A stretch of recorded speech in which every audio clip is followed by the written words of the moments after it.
तो hi guys, good morning to all of you. कैसे हैं आप सब लोग और कैसी चल रही है आप लोगों की तैयारी। दोस्तों, आज हम लोग बात करेंगे आपके इकोनॉमिक्स ऑनर सेमेस्टर 4 के एक बहुत ही इंपॉर्टेंट सब्जेक्ट के बारे में, जिसका नाम है इकोनोमेट्रिक्स। और आज हम गाइस इसका प्रीवियस ईयर पेपर डिस्कस करेंगे 2023। जी हाँ दोस्तों, 2023 का पेपर आज हम लोग अपनी क्लास में डिस्कस करने वाले हैं। और ये बहुत ही इंपॉर्टेंट होने वाला होगा क्योंकि हम ये रिसेंट पेपर डिस्कस कर रहे हैं, जिससे कि आपको ये आइडिया हो जाएगा कि एग्जाम में आपको क्वेश्चन किस प्रकार अटेम्प्ट करना चाहिए। क्योंकि काफी सारे लोग ऐसे होते हैं जिनको ये नहीं पता होता कि पेपर में क्वेश्चन कैसे अटेम्प्ट करते हैं, और यही रीजन होता है आपके कम नंबर आने का। तैयारी पूरी करते हो आप, ठीक है, लेकिन तैयारी पूरी करने के बाद, पेपर पूरा अटेम्प्ट करने के बाद आपके मार्क्स तब भी एक मतलब 60-70 तक रह जाते हैं। वो बहुत खराब बात होती है। उसके पीछे का रीजन यही होता है, आप लोगों को ये नहीं पता कि how to write the answer and how to impress the examiner जो आपका पेपर चेक कर रहा है, चेकर, ठीक है, उसको कैसे इंप्रेस करना है आपको अपने आंसर से। ठीक है, तो आज डिस्कस करते हैं इसके बारे में। तो एक तो वीडियो को लास्ट तक देखना, जितनी बातें मैं आपको लिखवाऊंगा सारी बातों को बहुत ही ज्यादा ध्यान से नोट करना। और देखो, अगर आपने पूरे एग्जाम की तैयारी कर रखी है तो बहुत अच्छी बात है, और हो सकता है आप किसी न किसी कोचिंग इंस्टीट्यूट से जुड़े हुए हो, किसी से भी आप पढ़ रहे हो तो बहुत अच्छी बात है। पढ़ते रहो जैसा वो पढ़ा रहे हैं, सब अच्छा पढ़ाते हैं। जैसा वो पढ़ा रहे हैं सारी बातों को आप फोकस करो, सारी बातों को आप ध्यान से समझो। साथ ही दोस्तों, हमने भी सेमिकॉन क्लासेस के यूट्यूब चैनल पे आप लोगों के लिए इकोनोमेट्रिक्स का काफी कंटेंट अपलोड कर रखा है। कुछ लेक्चर्स हैं जो बहुत इंपॉर्टेंट है, जो कुछ जो वो टॉपिक मैंने आपके लिए अपलोड करे जो एग्जाम में 100% पूछे जाएंगे। मोर और लेस 35 से 40 नंबर का मैंने पेपर का क्वेश्चंस कंसेप्ट अपलोड कर रखा है। यदि आप उन कंसेप्ट्स को कर लेते हो तो 35 से 40 नंबर तो वहां से कंफर्म हो गए। ठीक है, आज प्रीवियस ईयर पेपर डिस्कस कर रहा हूँ, 2023 कर रहा हूँ, फिर 2022 करूंगा, फिर ऐसे और डिस्कस करेंगे। और एक मैंने इंपॉर्टेंट टॉपिक की लिस्ट भी बताई है, तो आप सेमिकॉन क्लासेस के यूट्यूब चैनल को सब्सक्राइब भी कर लो, क्योंकि ये आपके लिए बहुत इंपॉर्टेंट चैनल होने वाला होगा। ठीक है। अच्छा, अगर आप में से कोई भी स्टूडेंट ऐसा है जिसने कोई भी कोचिंग ज्वाइन नहीं कर रखी और उसे पढ़ने में दिक्कत हो रही है, तो परेशान नहीं होना। सेमिकॉन क्लासेस ने आप लोगों के लिए ये कोर्स बिल्कुल फ्री कर रखा है। ठीक है, 100% फ्री है। इसमें हम लोग, क्योंकि हम लोग हर साल ये करते हैं, नॉर्मल हमारे हमारे कोर्स की जो फीस होती है वो 5500 होती है, लेकिन ये 5500 हम लोग एग्जाम टाइम में नहीं लेते। इसको हम बिल्कुल जीरो कर देते हैं, बिल्कुल फ्री कर देते हैं। ठीक है, अगर आपको ये चाहिए तो आप ले सकते हो। इसमें आपको पूरा कंसेप्ट मिल जाएगा, न्यूमेरिकल्स मिल जाएंगे, प्रीवियस ईयर पेपर्स मिल जाएंगे, और नोट्स भी आपको वहां पे मिल जाएंगे। तो आपको करना कुछ नहीं है, सेमिकॉन क्लासेस की एप्लीकेशन डाउनलोड करनी है। ठीक है, वहां पे आपको कोर्स जो है दिख जाएगा, इकोनोमेट्रिक्स सर्च कर लेना, आपको वहां पे कोर्स मिल जाएगा, वहां पे आप जाके फ्री कोर्स को एक्सेस कर सकते हो। ठीक है, तो ये छोटा सा इनिशिएटिव है, और इनिशिएटिव नहीं है, ये हम 5-6 सालों से कर रहे हैं। और काफी सारे स्टूडेंट हैं, नीडी स्टूडेंट बेसिकली, जो लोग अफोर्ड नहीं कर सकते। देखो, जो लोग अफोर्ड कर सकते हैं वो तो भैया बड़े बड़े इंस्टीट्यूट्स में, वो तो मैं जानता हूँ, हमें भी पे करते हैं 5500, 6000। कुछ लोग ऐसे जो 8000 ले रहे हैं उन्हें भी देते हैं, बट काफी सारे लोग ऐसे हैं जो नीडी है, नीडी नहीं मतलब गरीब हैं, नहीं दे सकते, अफोर्ड नहीं कर सकते। ठीक है, तो उनके लिए हमने फ्री करा है।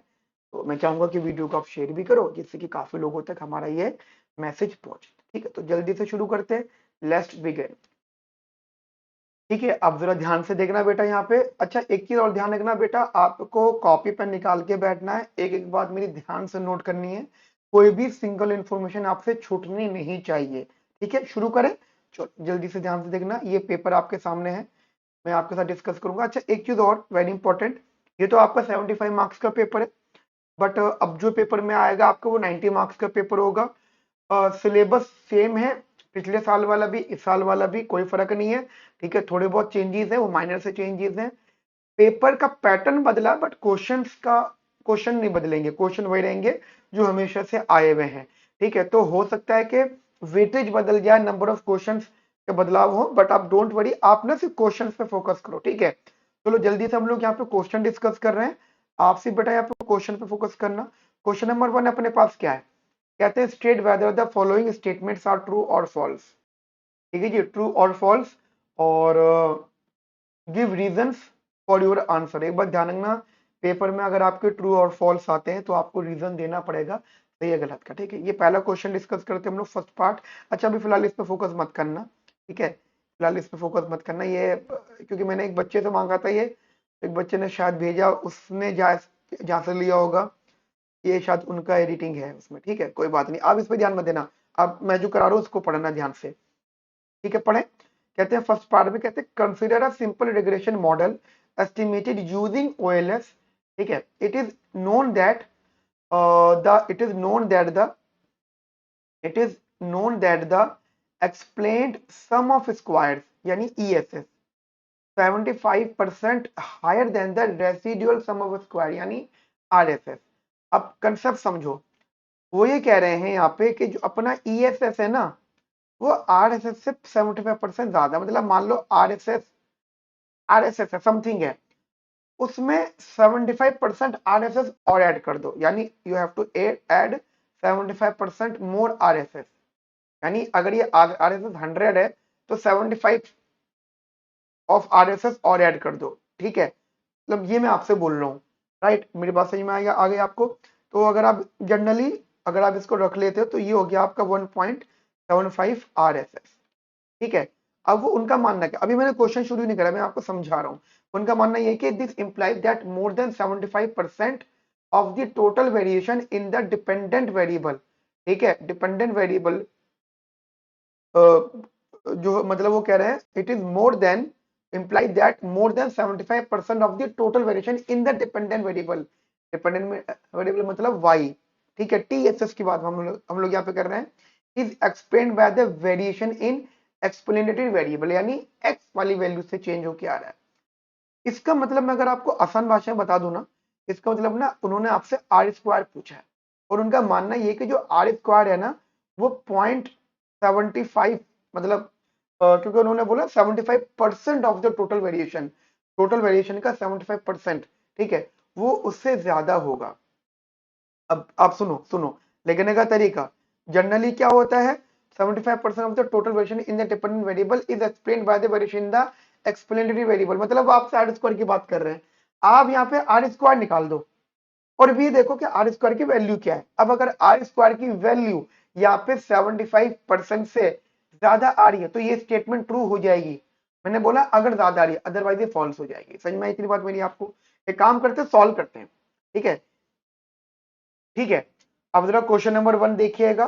क्वेश्चन नंबर 1 का ए पार्ट मैं जैसे बताया था लिखने का तरीका, वैसे तो ट्रू फॉल्स है, इसमें ज्यादा डिटेल की जरूरत नहीं है, बट आप फिर भी लिखोगे जो इन्फॉर्मेशन उन्होंने आपको दी है। ठीक है, देखो सबसे पहले उन्होंने बोला explain sum of squares, explain sum of squares, वो उन्होंने बोला कि जो आरएसएस है उसका 75% ज्यादा है, जो आरएसएस है उसका 75% ज्यादा है, यानी ये हो गया 1.75 आरएसएस। ठीक है, ईएसएस जो है वो है 1.75 आरएसएस। अब अपने पास यहाँ पे टीएसएस का फॉर्मूला होता है, टीएसएस का फॉर्मूला होता है आरएसएस प्लस का ईएसएस। समझ में आई मेरी बात? अब देखो आरएसएस तो आपने ये लिखा, ईएसएस की वैल्यू ऊपर से उठा ली 1.75 इंटू आरएसएस, ये हो गया आपका 2.75 इंटू आरएसएस। तो टीएसएस की वैल्यू कितनी हो गई? 2.75 आरएसएस। अब यदि आप यहाँ पे आर स्क्वायर निकालते हो तो अब आर स्क्वायर का फॉर्मूला आप सबको पता है, that is E S S upon में टी एस एस, है ना। अब ई एस एस कितना है बच्चा? ई एस एस को मैंने ई एस एस रखा, ठीक है, या ई एस एस की जो वैल्यू है देखो, क्योंकि अगर मैं टी एस एस देखूंगा तो ये है 2.75 आर एस एस, और ई एस एस देखूंगा तो वो है 1.75 आर एस एस। तो आर एस एस से आर एस एस गया, 1.75 डेसिमल से डेसिमल गया, 175 अपॉन में 275। अगर मैं इसको कट करता हूँ वैल्यू सॉल्व करके, आई थिंक ये मैं एक बार बेटा कैलकुलेट कर लेता हूँ, ये आ रहा है 63.63%। ठीक है, 63.63%। अब एक बताओ, जनरली आपके पास में आर स्क्वायर की वैल्यू क्या आई है? That is 63.63%, which is less than 75%। ये ठीक है। अब मुझे बताओ उन्होंने बोला क्या था? उन्होंने बोला था कि R square is more than 75%, but R square की वैल्यू क्या आ रही है 63.63%, जो कि 75% से कम होती है। तो ये स्टेटमेंट ट्रू है या फॉल्स है? This is the false statement. ठीक है, ये आपकी क्या हो जाएगा बेटा, false. This is false statement. तो इनके हिसाब से यही है कि अपने पास देखो, अपना जो 63.63% है, वेरिएशन है डिपेंडेंट वेरिएबल में। ठीक है, मतलब आज आप इसको लिख सकते हो, it means that 63.63% variation variation in the dependent variable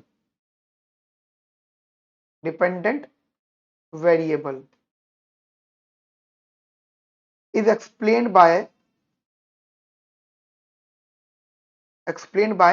variation in the explanatory variable।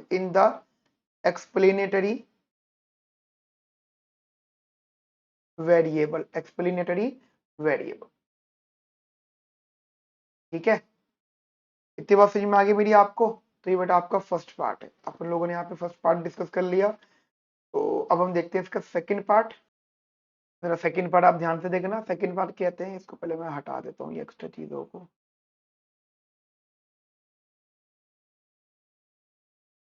ठीक है, जरा सेकंड पार्ट पढ़ो आप ध्यान से।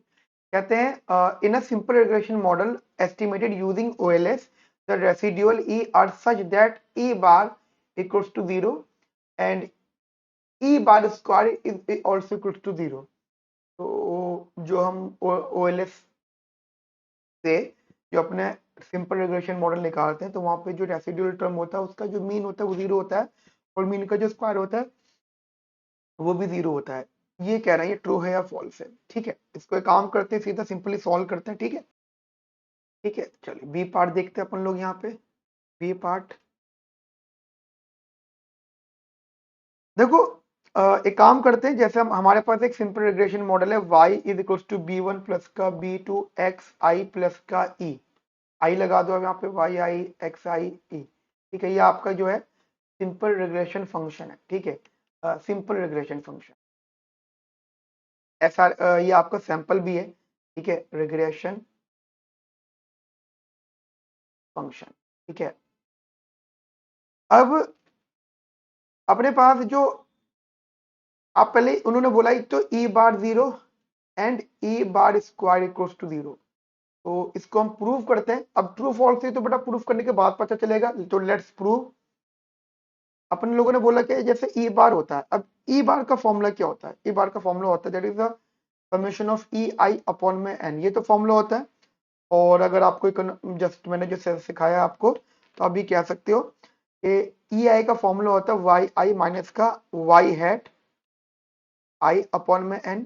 ठीक है, और आपने इसको थोड़ा बहुत सिंप्लीफाई करा, that is Y i minus का बीटा वन हैट, या बी वन भी कह सकते हो आप। तो यहाँ पे जो वाई आई हैट होता है वो बी वन प्लस का बी टू, अच्छा माइनस आएगा यहाँ पे एक्स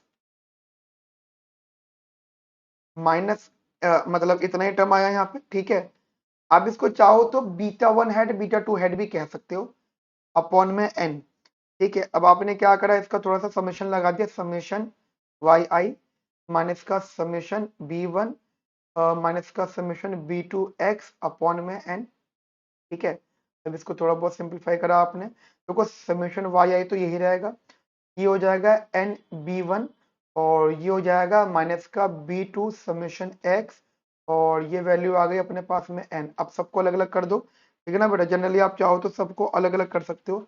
ये हो गया समेशन वाई आई अपॉन में एन, ये हो गया एन बी वन अपॉन में एन, ये हो गया b two summation x i upon में एन। ठीक है, और ये जो टर्म बनी आपके पास बेटा, ये बनी वाई बार। ठीक है, ये बनी आपके पास में वाई बार, ये बना आपका एन से एन कट जाएगा, तो ये बना आपका बी वन, और ये बना आपका बी टू एक्स बार। अब आपको अगर याद हो तो ये हमारी मीन वैल्यूज है, मतलब वाई बार माइनस का वाई बार, मतलब ये जो वैल्यू होती है ना ये वाई बार है। जब आप कहते नहीं हो कि our regression model is passing through the mean values, तो ये मीन वैल्यू से तो पास कर रहा है, ये कैंसिल आउट हो जाएगा और ये जीरो हो जाएगा। Yes, e bar is equals to zero, तो ये तो बात ट्रू हो गई, लेकिन बस ये आधी बार ट्रू होती है। अब अपन लोगों को इसका ई बार स्क्वायर, अब एक को बताओ, मैंने अगर ई बार का स्क्वायर कर दिया, अगर दिया, दो बातें, एक तो होता है मतलब जनरली फॉर्म में जो आपने बाहर निकाला है, एक तो होता है अ, मतलब एरर्स का मीन निकालो, ये मीन है, लेकिन एक है मीन निकालने के बाद स्क्वायर करो। तो अगर आप ई बार का होल स्क्वायर करते हो, अगर आप यहाँ पे ई बार का होल स्क्वायर करते हो, तो इट बिकम जीरो का whole square that is equal to zero. अब समझो मेरी बात को, ई बार का फॉर्मूला है ये समेशन ई आई अपॉन में एन, ठीक है। और मैं आपको ये बताना चाह रहा हूं, आप अपने दिमाग में अगर ये चीज आ रही है तो ये चीज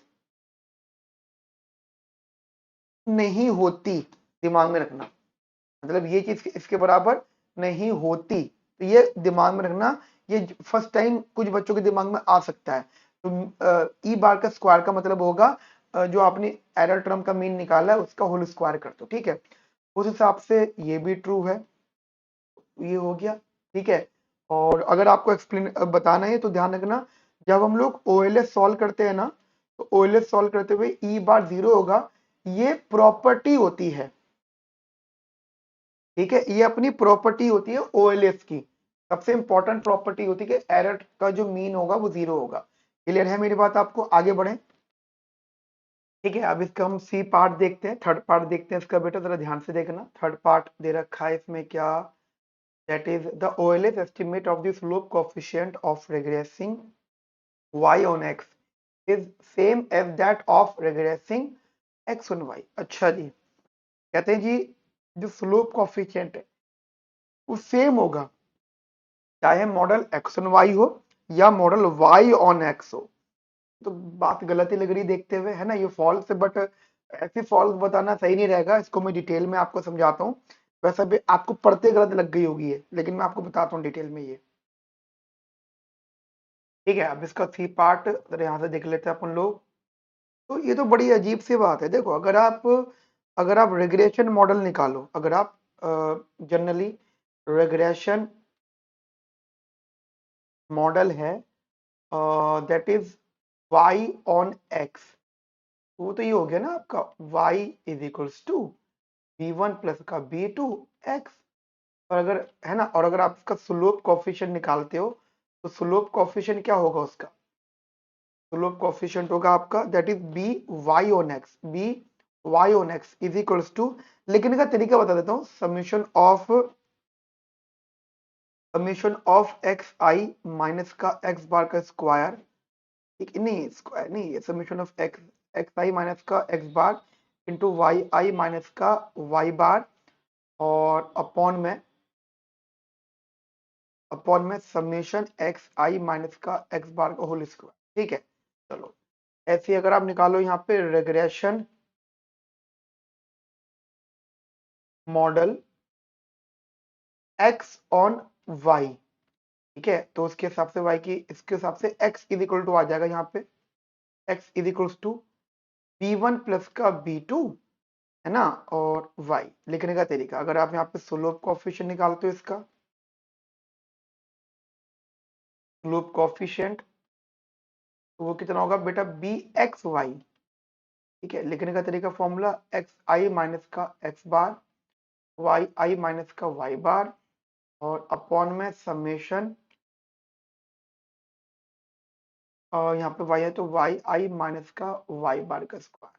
दिख रहा है बेटा, b x y is not equals to b y x, तो this is the false statement, ठीक है। ये आपकी फॉल्स स्टेटमेंट होगी। क्लियर है? तो ये में आगे मेरी बात आपको, चलिए ये अपना फॉल्स हो गया। अब अगला पढ़ते हैं बेटा, कहते हैं in a linear regression ln yi is equals to beta 1 plus का beta 2 xi plus का mu y, the measure of goodness of fit, measure of goodness of fit, okay, r square was estimated as 0.7 यानी 70%, the p value of the slope coefficient is 0.578, ठीक है। The coefficient is statistically significant since x explains 70% of variation in y। ठीक है, ठीक है, बहुत बहुत सारी इंफॉर्मेशन है, इसलिए इसका ट्रू फॉल्स बताना है। एक बार इसको बहुत ध्यान से रीड करो। पहली बात तो ये लॉग लीनियर मॉडल है, और उसमें हमने बताया कि जो हमारा जो goodness of fit R square वो 70%, और उसकी जो पी वैल्यू है वो 0.578 मतलब 57.8% है। अब वो कोफिशिएंट बता रहा है स्टैटिस्टिकली सिग्निफिकेंट है सिंस एक्स एक्सप्लेन 70% मतलब जो उन्होंने ऊपर वाला दिया है ऑफ वेरिएशन इन वाई। ये ट्रू और फॉल्स बताना है। पहले तो इसकी इन्फॉर्मेशन मैं लिख देता हूँ आप लोगों के लिए, ठीक है। देखो बेटा, क्वेश्चन को अगर आपने ध्यान से समझा है, उन्होंने तीन चार बातें मतलब दो तीन चीजें बताई। जैसे हमारे पास एक मॉडल दिया है एल एन मतलब y i, L N y i equals to beta one plus का beta two x i plus का म्यू वाई, ठीक है, मतलब ये है तो ई आई आ जाएगा। देखो उन्होंने उन्होंने ना मॉडल को सिग्निफिकेंट बताया। एक बार और देखते हैं, एक बार और देखते हैं। उन्होंने बोला है द ये हो गया goodness of fit R square 0.70 दे रखा है, पी वैल्यू 0.5 है। वैसे देखो पी वैल्यू ना कम होती है बहुत ज्यादा, और डेसिमल डेसिमल जीरो होती है वो और कम होती है, बट ये अच्छी खासी दे रखी है। The coefficient is statistically significant since explains 70% variation on in y. ये तो आर स्क्वायर की बात कर रहा है, पर मुझे एक छोटा सा डाउट ये आ रहा है कि इसको हम आर स्क्वायर के बेसिस पे इसका सिग्निफिकेंस बता रहे हैं, ये गलत है। हम कभी भी आर स्क्वायर के बेसिस पे किसी भी मॉडल का उसके बीटास का गुडनेस किसी भी चीज का हम सिग्निफिकेंट नहीं बता सकते। हम उसको बता सकते हैं पी वैल्यू से भी कंपेयर करते हैं कभी कभी, लेकिन टेस्ट स्टेटिस्टिक्स के बेसिस पे भी हम लोग यहाँ पे बताते हैं, तो वो तो इन्फॉर्मेशन अपने पास पूरी नहीं है। तो ये मेरे हिसाब से गलत स्टेटमेंट है, क्योंकि उन्होंने बताया है कि जो कॉफिशिएंट है वो 70% मतलब सिग्निफिकेंट है अगर एक्स एक्सप्लेन हो रहा है 70% ऑफ वेरिएशन इन वाई। तो ये बेटा फॉल्स स्टेटमेंट है। मैं इसको ना आपको लिख के बताता हूँ ये फॉल्स क्यों है, ठीक है। मेरे हिसाब से तो ये फॉल्स है। जैसे ये फॉल्स स्टेटमेंट इस वजह से हो गई, इन्होंने हमें आर स्क्वायर बताया है 70%, ठीक है, और पी वैल्यू बताइए 0.578। तो ध्यान रखना it is a very high, इतनी हाई होती नहीं है। अल्फा वैल्यू होती है ना, अल्फा वैल्यू उससे भी कम होती है, ठीक है। अल्फा मतलब जब हम उसको रिजेक्ट या एक्सेप्ट की बात करते हैं, तो it is false according to me. और आप इसकी रीजन में बस इतना सा बोल सकते हो, किसी भी स्लोप कॉफिशिएंट को, any slope coefficient, any slope coefficient is to be determined या slope coefficient significancy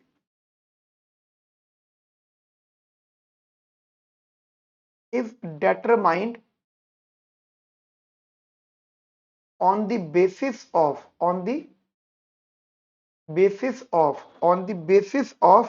p value or the test statistics या टेस्ट हाइपोथेसिस,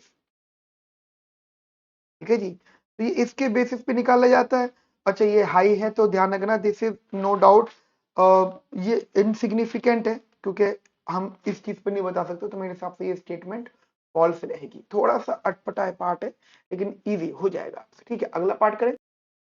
ओके अगला पार्ट देखते हैं। फिफ्थ पार्ट कहते हैं if x and y are related to each other by the equation y is equals to 2 plus 0.5x, ठीक है, the correlation coefficient between them is 0.5, ठीक है। देखो अब एक छोटी सी बात ध्यान रखना, अगर आप ये जो 0.5 अगर उन्होंने इसको देख के बोला है तो ये तो कुछ और है, ये तो आपका स्लोप कोएफिशिएंट है, ठीक है, ये तो आपका स्लोप कोएफिशिएंट है। तो ये स्लोप कोएफिशिएंट को जो है वो कोरिलेशन कोएफिशिएंट बता रहे हैं या गलत है, क्योंकि 0.5 होने का कोई और रीजन नहीं है। या तो फिर ये आपकी इनसफिशिएंट इंफॉर्मेशन है, आप बोलो सर 0.5 कुछ और हो सकता है, नहीं, इनसफिशिएंट इंफॉर्मेशन है, क्योंकि 0.5 तो स्लोप कोएफिशिएंट है, तो ये नहीं हो सकता। मैं आपको लिख के बता देता हूँ ये स्टेटमेंट फॉल्स है। Most of the statements are false, ठीक है, लेकिन उनके फॉल्स होने का रीजन भी आप समझ लेना। तो आप ये बोल सकते हो we have a equation 2 plus का 0.5x, यहाँ पे जो स्लोप कॉफिशिएंट है अपने पास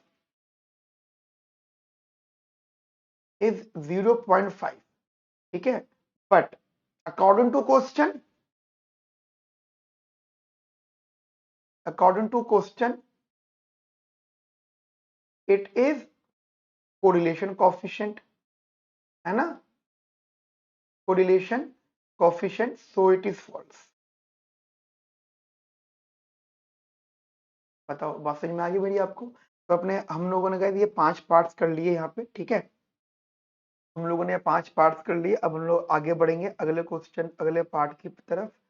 ओके, टू बढ़िया लग रहा है देखने में, जरा ध्यान से पढ़ना। कहते हैं a researcher obtain the following results for determining the relation between school drop out rates of a district, ठीक है, percentage of class fifth student who drop out of school in India and districts per capita income, districts expenditure on education and a dummy variable. Okay, dummy variable D party ABC, इस political party ABC dummy variable उन्होंने दे रखा है party ABC। अगर political party है तो 1 है, otherwise 0 है, ठीक है। अब पहली थी तो 0, ठीक है। 215 districts were included in this study, ठीक है। क्वेश्चन है छोटा सा, इस उन्होंने स्कूल लेवल का क्वेश्चन दिया है, मतलब इससे रिलेटेड हमें देखो इन सब बातों पे ध्यान नहीं देना होता, बस एग्जाम में जो पार्ट्स लिखे हुए होते हैं वहां पे इनके टर्म्स यूज होते हैं, ड्रॉप आउट, ये पॉलिटिकल पार्टी, बस इस पर ज्यादा डिटेल नहीं, हमें मेन अपने इंफॉर्मेशन पे ध्यान देना है। सबसे पहले अभी देखो ये इंफॉर्मेशन है, इस इंफॉर्मेशन को मैं जरा लिख लेता हूँ अपने पास, ठीक है बेटा। ये इन्फॉर्मेशन आप लोग एक बार देख ले, मॉडल दे रखे हैं, 1 और 2 इंटरसेप्ट फॉर्म दे रखी है इनकी, ठीक है, पर कैपिटल इनकम, ठीक है। इसको मैंने एक बार वहां पे लिख ले, वहां पे पोस्ट कर लेंगे। अब इनकी इंफॉर्मेशन पढ़ते हैं, क्वेश्चन पढ़ते हैं क्या क्या पूछना है। पहले बात तो 15 नंबर का क्वेश्चन है, कितने पार्ट से 1 2 3 4 5 4 5, ये 5 हो गई, 3 मार्क्स ईच है। पहला पॉइंट है what are prior expected sign of the coefficient of the district expenditure on education and why? What is the p value of this coefficient in model 1? ठीक है, वो एक्सपेक्टेड साइन पूछना है coefficient की district expenditure की education पर, ठीक है। चलो जल्दी से बताओ तो मैं आपको इसके बारे में जल्दी से इंफॉर्मेशन मैंने यहाँ पे लिख लिया आप लोगों के लिए। क्वेश्चन नंबर 2 जल्दी से सॉल्व करते हैं इसको। क्वेश्चन नंबर 2, ठीक है। क्वेश्चन के हिसाब से अगर हम लोग यहाँ पे बात करेंगे तो अपने पास जो डिस्ट्रिक्ट्स है, ठीक है, we have a districts around, we have a district is, थोड़ी बहुत इंफॉर्मेशन लिख लेते हैं, इट्स 215, ठीक है जी। एंड उसके बाद में अपने पास एक डमी है, ठीक है, एक अपने पास डमी है, डमी वेरिएबल है, और वो जनरली कुछ इस प्रकार दे रखा है उन्होंने, डमी वेरिएबल डी की वैल्यू है, डी की वैल्यू है 1 है अगर वो पॉलिटिकल पार्टी है, 0 है अदरवाइज पर, ठीक है। ये 2 4 इंफॉर्मेशन शुरू में ही लिख लो आप, और तो कुछ नहीं है इसके अंदर, ठीक है। ठीक है, मॉडल आपके पास में ये दे रखा है, मैंने आपके लिए यहाँ पे पेस्ट कर लिया है, ये इंफॉर्मेशन है मॉडल की। अब उन्होंने आपसे जैसा पूछा है कि बताओ, तो आपसे कहते हैं what are a prior expected sign of the slope coefficient of district expenditure, district expenditure, ये रहा डिस्ट्रिक्ट एक्सपेंडिचर, ठीक है, ये रहा। एंड ऑन एजुकेशन, ये रहा ऑन एजुकेशन, यानी अगर आप मॉडल को लिखना चाहो तो आप ना पहले मॉडल को लिख लो, तभी आप यहाँ पे थोड़ी सी बात एक्सप्लेन कर पाओगे। तो आपके पास सबसे पहले मॉडल नंबर 1 है, जरा मॉडल नंबर 1 को एक बार अच्छे से लिखिए। ये तो उन्होंने ऐसे दिया है, मैं इसको इक्वेशन में लिखना चाहूंगा, that is y is equals to Y I hat is equals to 1.4 1.42 minus का 0.231 X two I, and minus का माइनस का 0.379 एक्स 3 आई, ठीक है, एक्स 3, इसको जरा 3 लिख दूं, 3i एंड प्लस का 0.002 डमी डी ठीक है। और अगर इसकी इंफॉर्मेशन अगर मैं आपको बताऊं तो ये जो ब्रैकेट में दैट इज द, ये जो ब्रैकेट में है, देखो इन्होंने बताया कि पी वैल्यूज, तो इनकी पी वैल्यूज क्या है बेटा, यहाँ पे द पी वैल्यूज आर, इसकी पी वैल्यू है 0.876, इसकी पी वैल्यू है 0.05858, इसकी पी वैल्यू है 0.14 और इसकी पी वैल्यू है 0.0001। ठीक है, आर स्क्वायर इंफॉर्मेशन में दे रखा है ये 0.9452। ठीक है, अब उन्होंने बोला है जी इसका एक्सपेक्टेड साइन बता दो। अब एक बार बताओ, अब आपको निकालना है एजुकेशन, एजुकेशन वाला कौन सा पार्ट है बेटा, ये रहा, यानी ठीक है। So that is x3i, okay this is x3i। अब आप इसकी एक्सपेक्टेड वैल्यू निकालो, that is expected of Y I hat, तो x3i, ठीक है, वो आपने निकाला तो कितनी है, माइनस का 0.379। ठीक है, अब एक बताओ ये क्या है, ये नेगेटिव है, ठीक है, ये नेगेटिव है, तो this is basically a negative term, negative. But उन्होंने ना कुछ और चीज बोली, उन्होंने बोला है कि जनरली उनका जो क्वेश्चन है वो समझो पहले, उनका पार्ट क्या है 3 नंबर में, what are a prior expected sign of the coefficient of district expenditure on this, ये बता दिया। फिर वो कहते हैं y, ठीक है। अच्छा what is the P value, P value भी आप बता दो, पी वैल्यू तो दे रखी है सिंपल यार, ये तो इतना आसान है, पी वैल्यू इसकी 0.14 है, ठीक है। वो कहते हैं y, अब इस y को ही ढूंढते हैं, ठीक है जी, इस y का आंसर ढूंढो, तो ध्यान से समझना। अब आप इस चीज को समझो, उन्होंने बोला है कि जो y है ना वो बेसिकली ड्रॉप आउट रेट है, जो हम मॉडल की बात कर रहे हो बेटा वो ड्रॉप आउट रेट है। अब अगर स्कूल के अंदर एक्सपेंडिचर बढ़ता है, मतलब अगर स्कूल वाले एक्सपेंडिचर्स ऑन एजुकेशन, मतलब स्कूल वाले अब एजुकेशन पे किस प्रकार, जैसे टीचर्स को रख लें अपने यहाँ बहुत अच्छे अच्छे डिसेंट फॉरेनर्स टीचर्स को रखें, अच्छे अच्छे मतलब महंगे महंगे टीचर्स रखें, पूरे स्कूल को फुल एसी कर दें, डिजिटलाइजेशन ले आए, टीवी पैनल आ जाए, ठीक है, मतलब वो फैसिलिटीज अगर इम्प्रूव करते हैं तो फिर बच्चे जो है ना स्कूल में रहना ज्यादा पसंद करेंगे, they wants to stay in the school, and if they want to stay in the school then फिर स्कूल छोड़ने वालों का जो रेट है, स्कूल ड्रॉप आउट्स का जो रेट है वो डिक्रीज होने लगेगा। इसका मतलब ये है कि if if expenditure if expenditure increases then drop out rates will decrease, ठीक है, ये कम होंगे, ये छोटा सा y का आंसर। हाँ, अब आप इसको और ये भी लिख सकते हो, अब देखो आप कहते हो एक्सपेंडिचर, एक्सपेंडिचर किस प्रकार हो सकता है, टीचर्स का हो सकता है कि अच्छे अच्छे टीचर्स आ जाए, ठीक है, इंफ्रास्ट्रक्चर हो सकता है, स्कूल का इंफ्रास्ट्रक्चर अच्छा बना दिया जाए, या आप ये कह सकते हो कि डिजिटलाइजेशन कर दें, डिजिटलाइजेशन, मतलब वो कुछ भी कर सकते हैं यहाँ पर, तो ये जैसा भी बेनिफिट बच्चों को दे सकते हैं, अगर ऐसा होगा तो ड्रॉप आउट रेट यहाँ पे कम होगा। तो ये 1 का आंसर है, वाई का आंसर आपने यहाँ पे दे दिया, ठीक है। तो चलो ये पार्ट अपना हो गया, अब अगला पार्ट की बात करते हैं। अगला पार्ट है अपने पास बेटा, अच्छा इसकी पी वैल्यू बोलिए, तो पी वैल्यू बता देना 0.14 है, इसमें कोई बड़ी बात नहीं, आप वहां पे बता सकते हो, ठीक है। अब अगला पार्ट देखो, फिर वो कहते हैं an opposition party X Y Z claims that whatever party ABC comes to power, अगर एबीसी पावर आ जाएगी school drop rates increases, is this valid claim, मतलब उनका मतलब है कि ड्रॉप आउट रेट बढ़ेगा, तो ये बताना क्या ये वैलिड है। अब बेटा अगर इसको हम चेक करना चाहते हैं तो मुझे तो फिर दोनों ही मॉडल्स में दोनों ही मॉडल में बेटा टेस्ट स्टेटिस्टिक्स को चेक करना पड़ेगा, तभी मैं किसी भी क्लेम को हाँ या ना में बता सकता हूँ, ठीक है। यहाँ पे ना मुझे हाइपोथेसिस टेस्टिंग लगाना होगा, मॉडल आपने देख लिया, अच्छा दोनों मॉडल में लगाना है, ठीक है। यहाँ पे इसका बी पार्ट देख लेते हैं हम लोग, सेकंड पार्ट, ठीक है। तो एक बार क्लेम लिख लेता हूँ मैं, ठीक है। उनका है कि अगर वो मतलब उनका मानना है कि ड्रॉप आउट रेट इंक्रीज करेंगे, ड्रॉप आउट रेट्स में इंक्रीजेस, अगर पार्टी उनकी आ जाती है, ठीक है, मतलब एबीसी पार्टी अगर आ जाती है, XYZ ऐसे कह रही है कि एबीसी पार्टी अगर आ जाती है, मतलब बीजेपी कह रही है अगर कांग्रेस आ जाती है तो ड्रॉप आउट रेट बढ़ेंगे स्कूल्स में, बच्चे स्कूल में नहीं रहना पसंद करेंगे। उसके लिए काम करते हैं, यहाँ पे हमें हाइपोथेसिस टेस्टिंग चेक करनी है।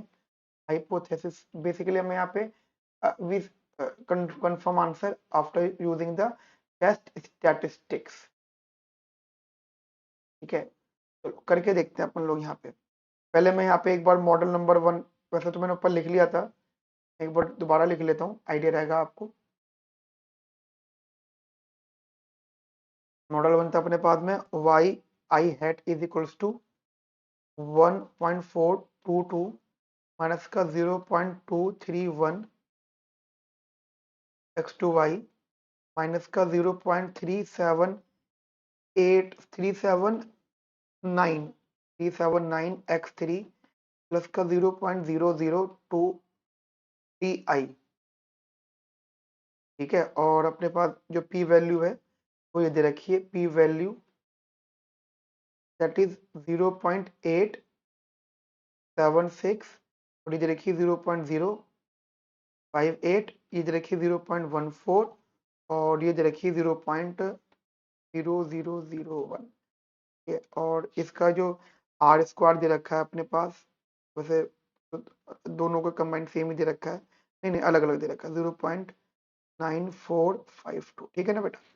अब जरा टेस्टिंग करते हैं। अच्छा उन्होंने टेस्टिंग में ना वो क्या कह रहे हैं, पार्टीज की बात कर रहे हैं, तो पार्टी का मतलब ये हमारा डमी, ठीक है। तो अब यहाँ पे जो आपको टेस्टिंग करनी है वो बीटा 4 के लिए करनी है, तो आपने नल हाइपोथेसिस रखा if beta 4 is equal to 0। इसका मतलब पता है क्या है कि यहाँ पे कोई भी पार्टी हो फर्क नहीं पड़ता, ठीक है, या कोई भी पार्टी होगा मतलब एबीसी पार्टी नहीं है। अगर XYZ पार्टी, मतलब आप बोलो if ABC party does not exist या लूज दी गेम, ठीक है, अगर वो हार जाती है, और अगर अल्टरनेट की बात करते हो तो बीटा 4 इज जनरली, देखो उनका मानना ये है कि ड्रॉप आउट रेट इंक्रीज करेगा, तो इसका मतलब क्या, ड्रॉप आउट रेट इंक्रीज करने का मतलब वो बीटा 4 इज बेसिकली पॉजिटिव, क्यों, क्योंकि यहाँ पे प्लस साइन है, तो उस वो पॉजिटिविटी होगा, पॉजिटिविटी मतलब वाई आई क्या, ड्रॉप आउट रेट से तो बढ़ेगा। तो बढ़ने के लिए अगर मतलब उनकी पार्टी होती है तो इसका मतलब इफ एबीसी पार्टी में एग्जिट, मतलब इन पावर, में इन पावर, ठीक है, अगर वो पावर में होती है तो चेक कर लेते हैं। अच्छा इसकी मैं पी वैल्यू की अगर बात करता हूँ तो इसकी पी वैल्यू कितनी, 0.001, इसकी जो पी वैल्यू है 0.0001 है, और अल्फा जो रहेगा वो 5% रहेगा जब नहीं दे रखा है। अब एक बताओ, आप यही कह सकते हो कि जो जैसे अल्फा की वैल्यू 0.05 है तो P value is less than alpha, आपको पता होगा पी वैल्यू से भी चेक करते हैं। अगर पी वैल्यू अल्फा से कम है तो ध्यान रखना you have to reject the H not must be rejected here,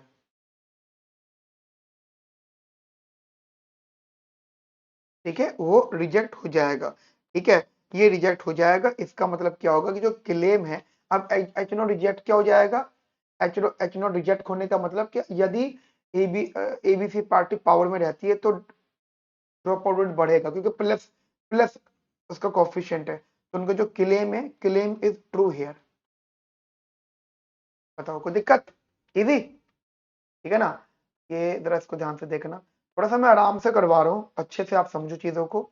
अब एक बार थर्ड पार्ट देखते हैं टेस्ट द हाइपोथेसिस बीटा 3 और बीटा 4, ठीक है, इजी है, कुछ टफ नहीं है बेटा, ये तो बहुत आसान है। अच्छा एक चीज अभी आधा हुआ है, अभी हमें मॉडल 2 को भी चेक करना है, मॉडल 1 ही कराया मैंने, मॉडल 2 आप लोग कर लोगे या मैं कराऊं, चलो मैं करवा देता हूँ। मॉडल 2 क्या है बेटा, यहाँ पे that is Y I hat is equals to 0.442 minus का 0.115 x2, ये देख लो, इसमें एक्सपेंडिचर नहीं है मॉडल 2 में और डमी नहीं है, ठीक है, आर स्क्वायर है, 0.8952।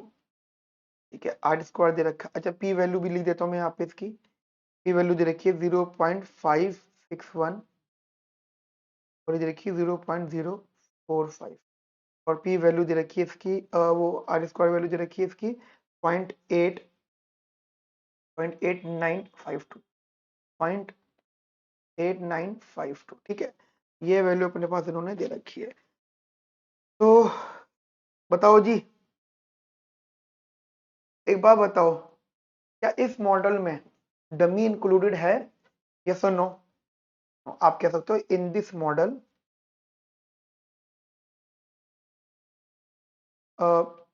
Only only beta 2 is here, या क्या आप कह सकते हो dummy variable is not included, नहीं है। अब जब डमी वेरिएबल इंक्लूडेड नहीं है तो फिर कोई सी भी पार्टी हो, उसका जो इफेक्ट होगा वो होगा ही नहीं। तो आप ये कह सकते हो कि जो क्लेम है ना, claim of X Y Z, वो नेग्लिजिबल हो जाएगा। मतलब अब मैं आपको एग्जांपल देता हूं, जैसे एग्जांपल आपकी एरिया में काउंसलिंग, वो सॉरी काउंसलिंग कह रहा हूँ, काउंसलर का निगम पार्षद का इलेक्शन है और वो आपको ये आश्वासन दे रहा है कि यदि मैं जीत गया तो मैं जो है अगर मैं जीत गया तो हमारा मिशन मार्स एक और लॉन्च होगा। मिशन मार्स मतलब मंगल ग्रह पे एक और जो है रॉकेट जाएगा अगर मैं जीत गया। मुझे ये बताओ, उस काउंसलर का जीतना, निगम पार्षद का जीतना और ये चीज मार्स पे मंगल ग्रह पर एक और रॉकेट जाना, ये मिशन होना, क्या इन दोनों को कोई लिंक है आपस में? यस और नो? कोई लिंक नहीं है, सेंसलेस बात हो रही है ये वाली। ठीक है, ये बिल्कुल ही सेंसलेस है कि निगम पार्षद मार्स की मिशन की बात कर रहा है। वो वादे करेगा अपने लेवल वाले कि मैं नालियां साफ करवाऊंगा, मैं गटर साफ करवाऊंगा, मैं साफ सफाई का ध्यान दूंगा। तो ये बात कर रहा हूं मैं आपसे, समझ में आ गई मेरी बात? ये था। अच्छा, अब जल्दी से इसका थर्ड पार्ट है। थर्ड पार्ट में मुझे टेस्ट स्टेटिस्टिक्स करना है बेटा। ठीक है, मॉडल मैंने दोनों लिखे हुए हैं आपके सामने, दोनों मॉडल। अब आपको यहाँ पे टेस्ट करना है, test beta 2 beta 3 and beta 4, beta 3 and beta 4। ध्यान है ना, कंबाइन नहीं कर रहे हैं हम लोग यहाँ पे, हम जनरली अलग अलग ही करेंगे। ठीक है, तो आप पहले एक काम करते हैं, पहले बीटा, देखो बीटा 3 बीटा 4 सिर्फ मॉडल 1 में, model 1 contains beta 3 and beta 4 globe coefficients.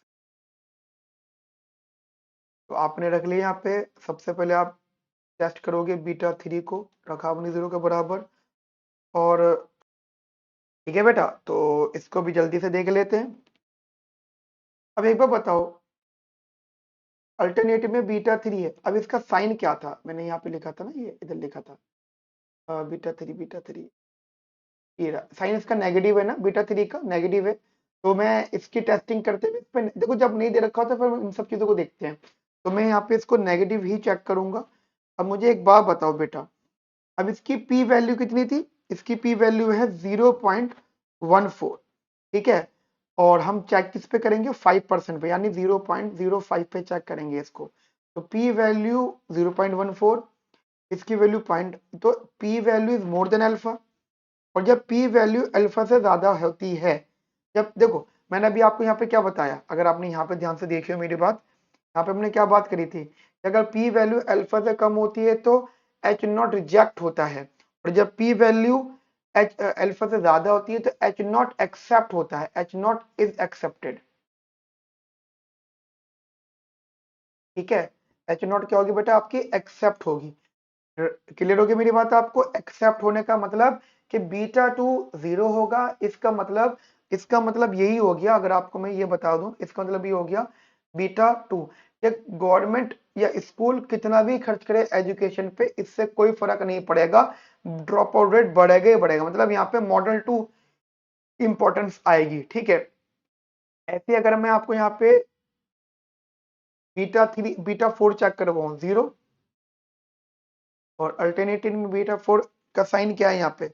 अब देखो ये एक्चुअली पॉजिटिव साइन है, लेकिन हम यहाँ पे ड्रॉप आउट्स की बात कर रहे हैं और डमी वेरिएबल है, अगर पार्टी एग्जिस्ट करती है या फिर नहीं करती, तो दोनों बातें हैं। तो आप चाहो यहाँ पे पॉजिटिव भी रख सकते हो, बट मैं यहाँ पे जीरो रखूंगा, नॉट इक्वल्स टू जीरो। इसका मतलब बस यही हो सकता है कि आप ये बोल रहे हो कि सर कि अगर पार्टी एग्जिस्ट करती है तो पॉजिटिविटी होगी, नहीं करता है तो नेगेटिविटी नहीं होगी, जीरो ही रहेगा। क्लियर? तो वो आप रख सकते हो। अच्छा, पी वैल्यू बताओ मुझे इसकी कितनी है। इसकी पी वैल्यू है 0.0001। अल्फा की वैल्यू कितनी है 0.05। P value is very less than, ठीक है, P value is very less than the alpha, तो आप कह सकते हो yes H not is rejected here. ठीक है, एच नॉट यहाँ पे रिजेक्ट हो जाएगा। समझ में आया मेरे बात आपको? इजी है, 3 नंबर का है, तो इसमें आप इतना लिख दो काफी है। उसके बाद में हम चेक करते हैं फोर्थ पार्ट, कहता है कैलकुलेट आर बार स्क्वायर यानी adjusted R square for model 2। Okay, will this be greater than adjusted R square for model 1 and Y. 3 number में बहुत सारी चीजें पूछ ली इन्होंने, आपको ये समझाना है। आपको फिर क्या करना है, दोनों मॉडल में एडजस्टेड आर स्क्वायर निकालना है। अब देखो पेपर में अगर ये बेटा क्वेश्चन आता है तो मेरा एक सजेशन रहेगा आपको, 3 नंबर में आप पहले एडजस्टेड आर स्क्वायर को थोड़ा सा डिफाइन कर दो। डिफाइन के नाम पे इसकी फॉर्मूला भी लिख दो तब भी चलेगा, डिफाइन कर दो एडजस्टेड आर स्क्वायर क्या होता है। तो एडजस्टेड आर स्क्वायर बताने के लिए आपको आर स्क्वायर को डिफाइन करना पड़ेगा। क्लियर है? एक तो आप ये कर देना। और अब आपके पास जैसे दो मॉडल है, मॉडल नंबर 1, तो मॉडल नंबर 1 में आपका आर स्क्वायर कितना है, दैट इज 0.0.8952। ठीक है, अब आपका एडजस्टेड आर स्क्वायर का फॉर्मूला क्या होता है, it is 1 minus R square into n-1 upon में n-के। अब एक बार बताओ बेटा, मॉडल नंबर 1 में जो आपका नंबर ऑफ मतलब डिग्री ऑफ फ्रीडम है, या आपके पैरामीटर्स कह सकते हो, के कितने हैं, 2 हैं। कितने बेटा, 2। ठीक है, तो आपने रख दिया कि अपने पास कितने हैं, 2। तो बस आप फॉर्मूला यहाँ पे प्लॉट कर सकते हो, that is R bar square is equal to 1 minus R square वो कितना 0.8952 इंटू एन कितना था, एन था, अच्छा एन था बेटा यहाँ पे 215। ठीक है, तो ये हो गया 215 माइनस का 1 अपॉन में 215 माइनस का 2। ठीक है, थोड़ा बहुत इसको मैंने सॉल्व किया, या 1 माइनस का 1 माइनस, तो ये वैल्यू कितनी हो गई बेटा, ये हो गया बेटा 0.1048, और ये वैल्यू हो गई आपके पास में, दैट इज 214 अपॉन में 213। ये भी डेसिमल में रहेगा। अगर मैं इसको सॉल्व कर लूँ देन गेट व्हाट, मैंने सॉल्व कराया इसको, तो ये जो वैल्यू आ रही है 0.8947 निकल के आ रही है। ठीक है, तो ये आप सॉल्व कर सकते हो। ये मॉडल नंबर 1 था। अब मॉडल नंबर 2 की बात करूं बेटा मैं, मॉडल नंबर 2, उसमें आपका जो आर स्क्वायर दे रखा है वो दे रखा है आपको 0.9452। ठीक है, आर स्क्वायर ही दे रखा है, बाकी इन्फॉर्मेशन तो सेम है, दैट इज एन आपका 215 है, ए आपका 2 है, और एडजस्टेड आर स्क्वायर का फॉर्मूला होता है 1 माइनस का are square into n-1 upon में n-के। ठीक है, ये वैल्यू बेसिकली आपके पास होती है, आप रख के देखो 1 माइनस 0.9452 इंटू 215 माइनस का 1, 215 माइनस का 2, उस हिसाब से मुझे आंसर मिला 1 माइनस का 0। इस हिसाब से मुझे जो रिजल्ट, मैं डायरेक्ट आंसर लिख दूं बेटा, वीडियो पॉज करके वेट करो, मैंने ये डायरेक्ट सॉल्व कर लिया है वीडियो पॉज करके। सो मेरे पास जो आंसर आया दैट इज 0.9539। अच्छा, इसका ये है, इसका एडजस्टेड आर बार स्क्वायर ये है, एडजस्टेड आर स्क्वायर ये हो गया। अगर ये मॉडल 1 का है, ये मॉडल 2 का है, तो आप देखो, तो मॉडल 2 का adjusted R square is more then model 1 का एडजस्टेड आर स्क्वायर। ठीक है, मेरी बात समझ में आ गई बेटा आपको यहाँ पे बढ़िया तरीके से क्लियरली। हमने यहाँ पे ये वाला पार्ट भी सॉल्व कर लिया। उसके बाद थोड़ा स्पीड में करते हैं जल्दी से। ठीक है जी। अब आखिरी वाला पार्ट देखते हैं इसका। ओके, कहते हैं टू टेस्ट फॉर हेट्रोस्डास्टिसिटी। देखो ये गेम बदल देते हैं। क्वेश्चन फोर्थ पार्ट तक आपका multiple regression model dummy variable तक था, लेकिन अब इन्होंने आधी कहानी बदल दी और उन्होंने हेट्रोस्डास्टिसिटी ले आए। तो रिसर्च क्या होती है कि इक्वल वेरिएंस ना होना, ठीक है, वो होती है। अच्छा, कहते हैं the researcher conducted a cluster test for model 1 and obtained the p value to be 0.04. okay, what can you conclude about the absence of heteroscedasticity? यानी अगर हेट्रो नहीं थी तो p वैल्यू कुछ और थी, अब हेट्रो है तो p वैल्यू 0.104 आ रही है। ओके, लेकिन अभी वो अल्फा वैल्यू तो कम ही है। चलो देखते हैं बेटा, उनका सीधा सा कंसेप्ट है, वो जरा आप समझ लो। फिफ्थ पार्ट देखो, हमें यहाँ पे अगर हमें यहाँ पे ये टेस्टिंग करनी है कि क्या हमारे पास में इस मॉडल में हेट्रो है बाय यूजिंग क्लस्टर तो है या नहीं है, तो हमें यहाँ पे टेस्ट स्टैटिस्टिक्स करना है। ठीक है, टेस्ट स्टैटिस्टिक। अब वो जनरली वेरिएंस पर होता है। अब हम क्या करते हैं, हम एच नोट तो मान लेते हैं that is equal variance, H note मान लेते हैं इक्वल वेरिएंस, जिसे आप चाहो तो होमोडास्टिसिटी बोल सकते हो। अगर आप चाहो तो इसे होमोडास्टिसिटी बोल सकते हो। और एक हम रख लेते हैं यहाँ पे अनइक्वल वेरिएंस,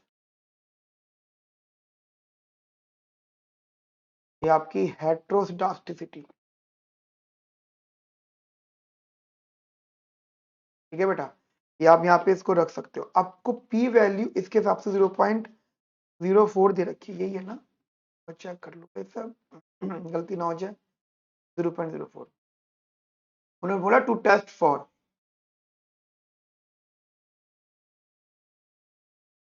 0.04, ये वैल्यू आपको यहाँ पे दे रखी है। अच्छा, अल्फा की वैल्यू हम लोग हमेशा मानते हैं 5%, मतलब 0.05। ठीक है ना, हम लोग हमेशा इसको 5% मानते हैं। अब मुझे दिख रहा है कि जो पी वैल्यू है 0.05 से कम है। अब अगर ये 0.05 से कम है तो हमारा जो भी नल हाइपोथेसिस होगा मस्ट बी रिजेक्टेड। और अगर ये रिजेक्ट हो गया, ठीक है, तो ये हम कह सकते हैं यस देयर इज अ हेट्रोस्डास्टिसिटी। बताओ कोई दिक्कत? इजी है, कोई दिक्कत नहीं है ना? समझ में आई मेरी बात आपको बेटा या नहीं आई, ये बताओ जल्दी से फटाफट। क्लियर है बढ़िया तरीके से? तो हमने एक ये वाला क्वेश्चन भी सॉल्व कर लिया, 15 नंबर का क्वेश्चन है। हमने अब यहाँ पे 2 क्वेश्चन सॉल्व कर लिए। ठीक है, आगे बढ़ते हैं जल्दी से। ठीक है, अब हम आगे बढ़ रहे हैं ये क्वेश्चन देख लेते हैं। अच्छा, इसमें भी 5 पार्ट्स है आपके। ठीक है जी, क्वेश्चन नंबर 3 देख लेते हैं।